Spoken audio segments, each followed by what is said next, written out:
पाकिस्तान के कसूर में रेव पार्टी में सेना के बच्चे शामिल थे। सेना के अधिकारियों के बच्चे रेव पार्टी के खिलाफ एक्शन लेने वाले एसएचओ को सस्पेंड कर दिया गया है। मुबारक हो एसएचओ को सस्पेंड कर। देखिए वहां पे सिर्फ जनरल्स हैं, ब्रिगेडियर्स हैं, ये खुदा है पाकिस्तान के। इनके सामने पाकिस्तानी कौम सजदा करती है। इन सब को पकड़ने इस एसएचओ की मैं कह रहा हूं, ये जो पुलिस वाला था, इसकी जुर्रत कैसे हो गई? आपने खाकी वर्दी वाले को, वहां की जो फौज है खाकी वर्दी पहनती है, आपने खाकी वर्दी वाले के बच्चों पे हाथ उठा लिया, हाथ उनके गरेबान तक पहुंचा दिया, तो फिर तो इसकी सजा मिलेगी भाई। गौरव, वो शरिया वाला हिसाब कहां गया? उम्मा शरिया ये सब रेप पार्टी हो रही है। और ये इस्लाम के हिसाब से हो रहा था क्या? ये नहीं, ये सब शरिया कंप्लाइंट रेप पार्टी है सर। ये कंप्लाइंट है, ये कंप्लाइंट है 100%। क्या इनको सबको हलाल सर्टिफिकेट मिला होगा? नहीं, देखिए आप सबकी नजरें नीची हैं, अब शर्म हया में सब मामला चल रहा है। नहीं तो फिर ऐसा काम अगर किया गया है, आप कह रहे हैं कंप्लाइंट है, तो फिर शर्म हया नहीं होनी चाहिए। लेकिन दूसरी बात मैं एक और जानना चाहता हूँ, ये जब इन्होंने पैसे के लिए दूसरे जगह मना कर दिया, यहाँ सेना के ऑफिसर्स के बच्चे रेव पार्टी कर रहे हैं, वो पूछेगा नहीं तो हमारे पैसे देने हो, घर में मौज उड़ा रहे हो? बिल्कुल, मैं तो ये कह रहा हूं, अगर पाकिस्तान अपने जनरल्स की तिजोरी से पैसा निकाल ले और वापस पब्लिक को दे दे, तो पाकिस्तान को आईएमएफ लोन की जरूरत नहीं है, इतना पैसा है इनके जनरलों के पास। अच्छा, दूसरी बात मैं ये भी समझना चाहता हूं कि किसी का लेकर दिया नहीं, तुम्हारा लेके भाग जाएंगे क्या वाली बात जो है, ये टर्की कब तक मदद करता रहेगा? टर्की को जुनून चढ़ा है कि इस्लामिक उम्मा का लीडर बनने की, तो सबकी मदद कर रहा है। वो कह रहा है बांग्लादेश में डिफेंस कॉरिडोर बनाऊंगा, वो कह रहा है पाकिस्तान की मदद करूंगा, वो कह रहा है सीरिया में अहमद अल शरा है उसको भी मैं फंड करूंगा। करो, पाकिस्तान तो अंधा कुआं है, इसका कभी पेट नहीं भरता, इसमें चाइना समा गया, अमेरिका समा गया, तुर्की क्या बच्चों वाली चीज है। और ये जब रेव पार्टी वाली तस्वीरें आप देख रहे हैं, अब आप समझिए, ये जब लोग कहते हैं तहरीके तालिबान पाकिस्तान वहां पर क्यों इनके ऊपर अत्याचार कर रहा है, तो एक दिन मेजर गौरव आर्य ने बड़ी अच्छी बात कही थी कि इस्लाम के नाम पर तुमने एक अलग देश बनाया और इस्लाम के हिसाब से जायज काम तुम वहां कर नहीं रहे हो, तो असल में तहरीके तालिबान पाकिस्तान तुमको असली मुसलमान बनाने के लिए ही ये सब कर रहा है। ये देश फिर खोलेगा तहरीके तालिबान पाकिस्तान। ये मैं बता रहा हूं, वो और उनका जो प्रोसेस है मुसलमान बनाने का बहुत पेनफुल है। तो ये जो पाकिस्तान दर्द से करा रहा है, ये सब हरकतें करते हैं, मैं यहां पे लड़के लड़कियां जो भी हैं, मेरा वो बात नहीं है, मैं कह रहा हूं कि आप करो रेप पार्टी, आपको करनी है, आपका हक है। पर इस्लामिक रिपब्लिक ऑफ पाकिस्तान किला है उम्मा का, मुस्लिम दुनिया का किला है, अकेला न्यूक्लियर पावर है जो कि मुस्लिम वैल्यूज को प्रोटेक्ट करता है। ये सारा चूरन बेचना बंद कर दो, आराम से रेव पार्टी करो, सच बोलो पाकिस्तानियों, सच बोलो, सच बोलो। अगर ये किसी इस्लामिक देश में होता, ये सऊदी अरेबिया में करो, सबके हाथ पैर कटे मिलते हैं इनको।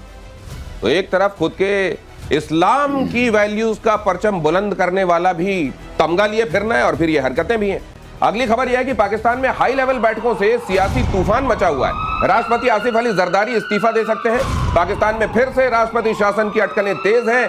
फील्ड मार्शल असीम मुनीर से सुप्रीम लीडर बनने के मतलब अब ये सुप्रीम लीडर बनने की चर्चा है इनके मेजर गौरव आर्य। क्या ये वहां के खामनेई बनने वाले हैं? बिल्कुल ये हैं, ये ऑलरेडी सुप्रीम लीडर हैं। ये देखिए, बच्चे क्लास में होते हैं ना, छोटी क्लासों में हमारे टाइम पे होता है ना, बच्चा बहुत चंट है, उसको बोला डबल प्रमोशन। ये जनरल से डायरेक्टली सुप्रीम लीडर, इसको क्या है फील्ड मार्शल क्यों बना दिया बीच में? फील्ड मार्शल तो इनके यहाँ नौकरी करता है, इसको और ऊपर बनाओ। ये खमेनी टाइप का बनना चाह रहा है वहां पे, जरदारी फरदारी को आउट करके ये बैठेगा। मैं बता रहा हूं, एक दिन ये बंदा अगर चाहे तो ये प्रेसिडेंशियल पैलेस पे बैठ जाएगा और किसी का, मैं बता रहा हूं, किसी का बाप इसको नहीं रोक सकता। क्योंकि अब देखिए ना, इसने ट्रंप के साथ खाना खा लिया, ये ट्रंप के हाथों बिक गया। चाइना इसको कुछ नहीं कह रहा, अमेरिका इसको कुछ नहीं कह रहा, अमेरिका की मदद करने को तैयार है, चाइना के सामने कालीन बना हुआ है ये, इसको रोकेगा कौन? ये बन जाएगा वहां पे, हटा दो सबको। वैसे मुशर्रफ डॉक्ट्रिन फॉलो कर रहा है। मुशर्रफ क्या था? वो चीफ ऑफ आर्मी स्टाफ भी था और प्रेसिडेंट भी था। ये उसी रास्ते पे चल रहा है। और सर एक और बात मैं ऐड कर दूं सर, विद योर परमिशन, बड़ी इंपॉर्टेंट बात है। इमरान खान की फॉर्मर वाइफ रेहम खान, उसको लाया जा रहा है पाकिस्तान एक नई पॉलिटिकल पार्टी बनाने के लिए, और उसका यह बयान है कि बड़ा सियासी लीडर कोई गिरेगा, मैं गिरा दूंगी। वो बड़ा सियासी लीडर कौन है? ये इमरान खान के लिए फील्डिंग लगाई जा रही है, क्योंकि रेहम खान ने अपनी किताब जो लिखी थी, उसने, किताब का भी नाम रेहम खान था, उसमें इमरान खान के बारे में उसने काफी चीजें लिखी थी। ये सारा का सारा गेम हो रहा है पाकिस्तान में बॉस। तो ये एक बड़ी डिजाइन का ये हिस्सा दिखाई दे रहा है आपको। और पाकिस्तान ने राफेल लड़ाकू विमान की तारीफ की है। चलिए, गुड मॉर्निंग हो गई उनकी। पाकिस्तान ने राफेल लड़ाकू विमान की तारीफ की। पाकिस्तानी एयरफोर्स के डेप्यूटी चीफ ने तारीफ की। Air vice marshal Aurangzeb Ahmed ने कहा कि राफेल एक बेहद शक्तिशाली फाइटर जेट है ये कहना गलत है कि राफेल एक कमजोर विमान है। तो जैसे मुझे लगता है कि रहस्योद्घाटन हुआ है सर, कि उन्होंने जो राफेल मारे थे वो असल में डमी कुछ था जो हमने भेजा था और उसको उन्होंने मारा था। अब उनको समझ आ रहा है राफेल तो था नहीं, तो राफेल तो बहुत पावरफुल फाइटर जेट है। नहीं दिनेश, प्रतिशोध करते करते मेरे भी ज्ञान चक्षु खुल गया। अब मुझे ये समझ में आ रहा है कि ये कटोरा लेके फ्रांस भी जाने वाले हैं कि राफेल बड़ा शक्तिशाली है, राफेल बड़ा अच्छा है, हमें राफेल दे दो, हमें राफेल दे दो। तो वो तो क्या राफेल दे देगा आपको लगता है? दे नहीं देगा, मांगने में क्या हर्ज है? हाँ ये बात भी सही।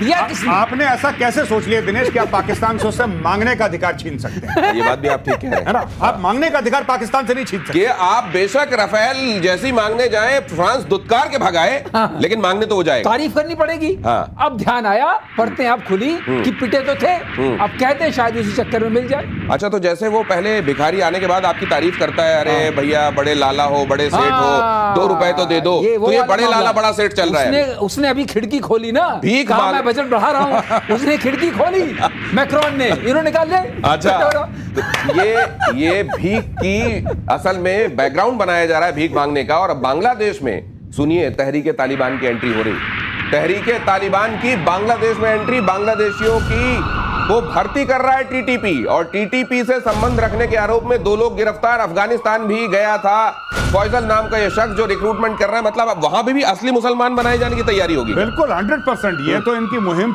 चल चुकी है और अटक तक अफगान जो हैं, जिसमें शामिल टीटीपी, क्योंकि टीटीपी ग्रेटर अफगानिस्तान को मानता है, ये कहते हैं अटक तक इलाका, जो Attock is basically the border between Punjab and Khyber Pakhtunkhwa in Pakistan. तो कह रहे हैं वहां तक इलाका हमारा है। जो आप अभी बात कर रहे हैं ना, बांग्लादेशी आ गए और बांग्लादेशियों को हायर कर रहे हैं। अब आप देखिए साहब, मजा आने वाला है। नहीं तो क्या बांग्लादेश में भी तहरीके तालिबान पाकिस्तान वही दिखाएगा रूप जो पाकिस्तान में दिखाता रहा है अभी तक? मुझे ऐसा लगता है कि they will get Bangladeshi recruits to TTP. Oh अच्छा, मैं ये कह रहा हूं, मुझे ऐसा लगता बांग्लादेशियों है। को रिक्रूट करके पाकिस्तान के ऊपर कहर बरपा होगा टीटीपी। जी। दिनेश आप बताइए, यूनुस साहब को 1000 किलोग्राम मैंगो भेजने की जरूरत क्या पड़ी?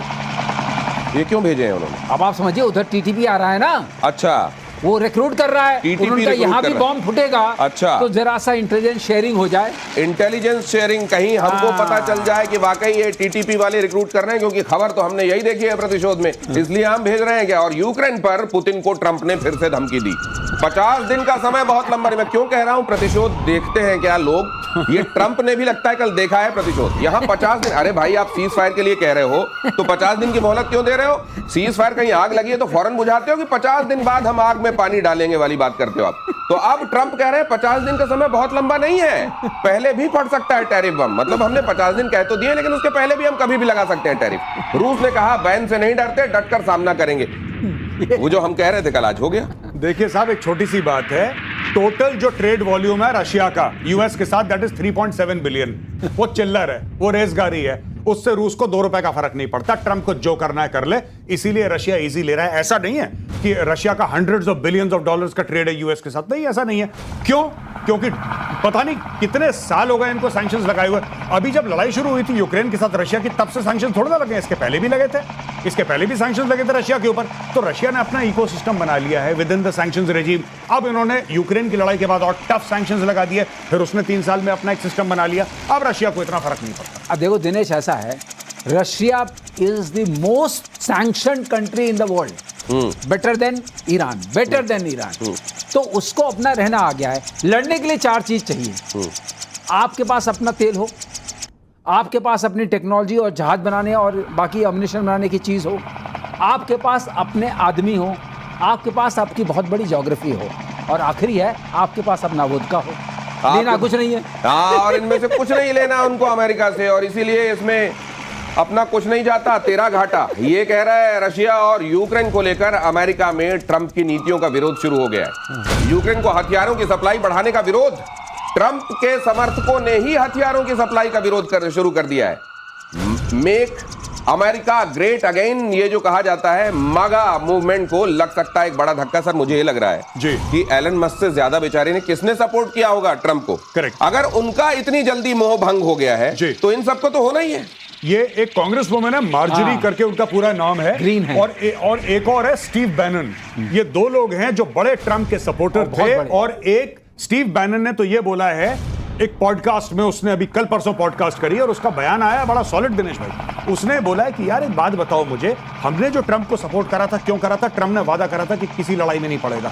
ट्रंप उल्टा जवाब दे रहा है कि लड़ाई में थोड़ी ना पड़ रहा हूं, मैं तो हथियार बेच रहा हूं, मुझे पैसे मिल रहे हैं, मैं तो नेटो को दे रहा हूं, मैं तो यूक्रेन को अब डायरेक्टली नहीं दे रहा हूं। And they are saying that is not the point.